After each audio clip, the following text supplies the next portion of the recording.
Buddhism is a world religion founded by the Buddha in ancient India.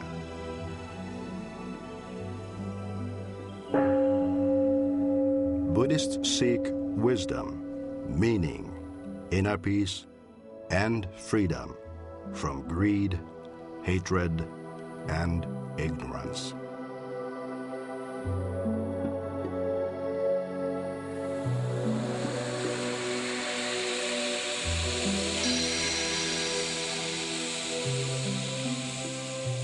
Mutually sustaining life, a Buddhist call to a troubled world.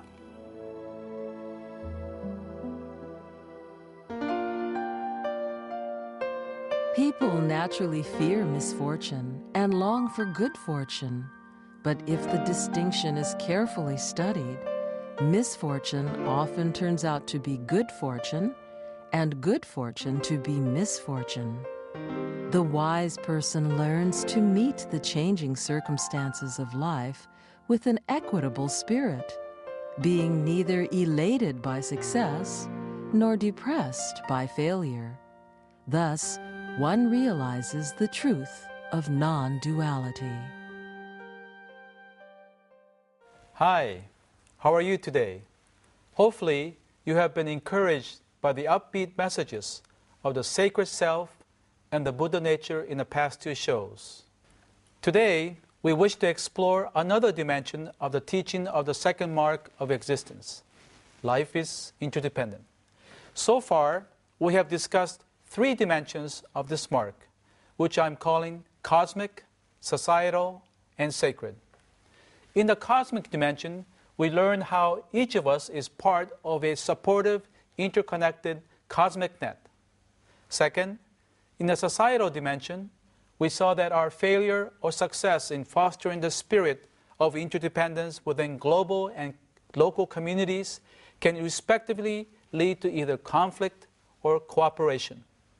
Third, in the sacred dimension, we realize that interdependence does not mean the loss of the individual, but rather is an affirmation of the sacred nature of all living beings. I would like to refer to the fourth dimension we are exploring today as emptiness. It needs to be emphasized again that emptiness does not mean that things do not exist, but rather that things are empty of substantial entity. Any substantial entity is anything that emerged or exists all by itself without depending on anything else. Then, as we understand and apply the teachings of this mark, we will inevitably develop an approach to life of letting go. Letting go does not mean to be indifferent, uncaring, or have no opinion at all. Instead, letting go means not to be too attached or cling so hard to your opinion that you lose sight of the bigger picture, or to believe that your view is the only correct one. Just as when you hold a newborn baby, you need to hold gently, but not cling so hard as to crush the baby. This concept of emptiness was made famous by an eminent Buddhist thinker whom many, particularly Mahayana Buddhists, consider to be the most important figure after the Buddha. His name is Nagarjuna, a man who lived in southern India around the year 200 of the Common Era.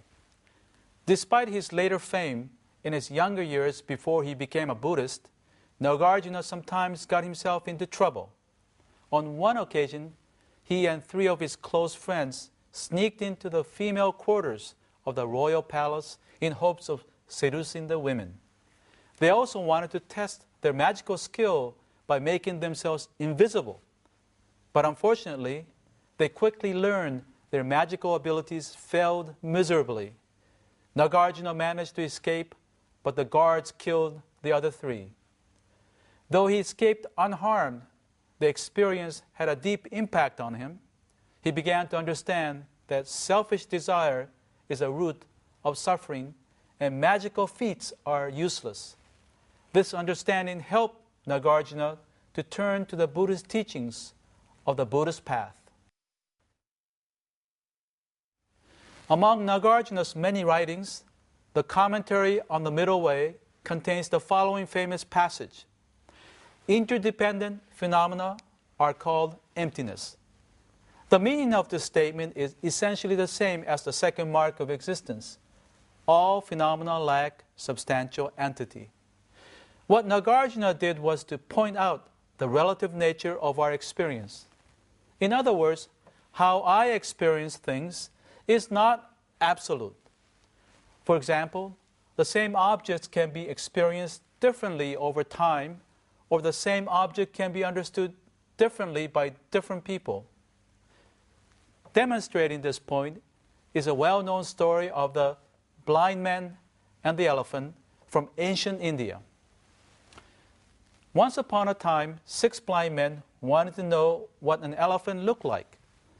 Each felt different parts of the mighty beast. The first man, who felt the side of the elephant's body, said that it was like a wall. The second man grabbed the lower end of the tusk and said it was like a spear. The third man, who felt the trunk, reported that the elephant was like a snake. The fourth man, upon touching a leg, claimed it was like a tree trunk.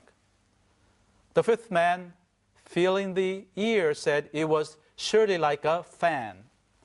And the last man, who grabbed the tail, thought it was like a rope.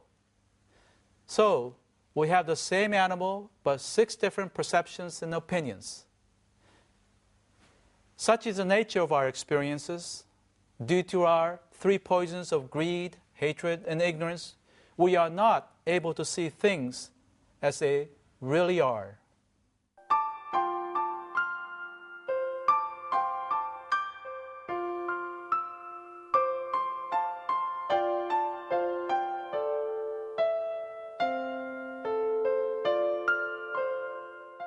How are we to apply the truth of emptiness to our lives?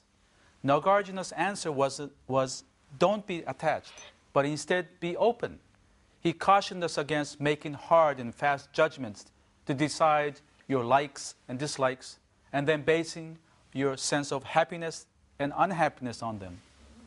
Of course, as members of today's modern society with families to raise and jobs to maintain, we can't help but making judgments that are good and bad and right and wrong in nature. For instance, we need to make judgments about the daycare center and its teachers for our child. Nevertheless, Nagarjuna's message calls for us to be aware of the nature of our perceptions and judgments, realizing that what we experience is not the entire picture, as in the case of the elephant and the blind man. However, that does not mean that we need to be uncertain and lack confidence when we make judgments and decisions. Hence, as mentioned earlier, our attitude and action should be like holding the baby gently, but not too tightly. We should not be overly and unduly attached to our beliefs as the one and only possibility. Instead, we ought to be always open to other possibilities, much like another of my favorite lines. The mind is like a parachute, for it works best when it is open. Allow me now to tell you a story from ancient China, which comes to us from the Taoist tradition. Near the Great Wall lived an old man who had a fine horse. One day the horse ran away to the barbarian territory. When his friends and relatives heard the tale, they all came to comfort him. They never expected the old man to say, "Who knows, having my horse run away might bring me luck." Several months later, the old man's horse returned, bringing back a horse from the barbarians. Again, his friends and neighbors all came, this time to congratulate him. But he responded that even if something went right, the end result could still go wrong. Regrettably, the old man's words were right on the mark.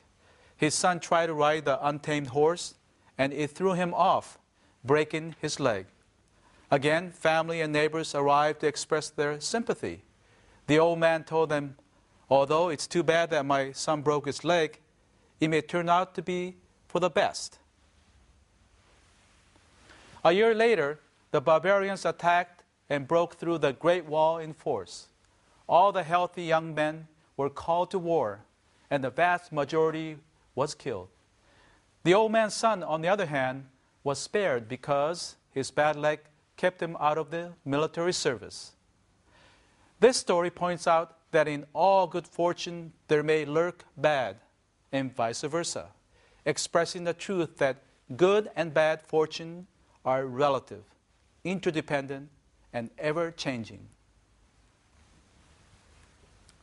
I'm sure that most everyone has experienced breaking up. Breaking up is indeed hard to do, especially when you still wanted the relationship to continue. It's hard to accept the fact that the person you still care for no longer feels the same about you. In such a situation, the breakup causes sheer pain, and you wonder what you did to deserve the suffering. Well, almost all of us with the experience of breaking up have found that we were wrong, but we have met someone else who is just as right for us. And in hindsight, we come to see that there were many problems in our former relationship that no amount of effort would have overcome. So, breaking up was best for us. For not only did we learn about our mistakes and our shortcomings, but it also freed us to meet our current partner. For many of us, our greatest regret is that we were so attached to our former partner and suffered far more than we should have. I'm sure that many of you can identify with all this. The implications of the points are aptly captured in today's opening passage. People naturally fear misfortune and long for good fortune.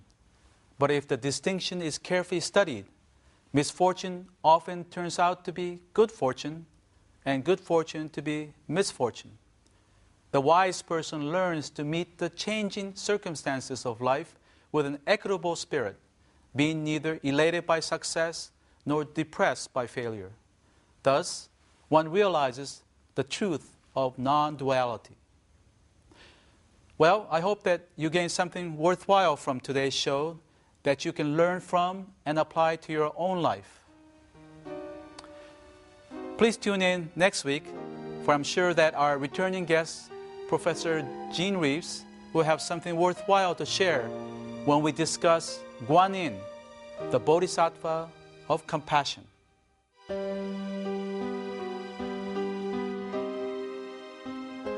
We at Bukkyo Dendo Kyokai pursue peace and happiness for people around the world. We have published the Buddhist teachings into 41 languages and donated our publication to hotels and other facilities in 55 countries. We would like to share the Buddhist teachings with people around the world. That's our mission. Visit our website for more information.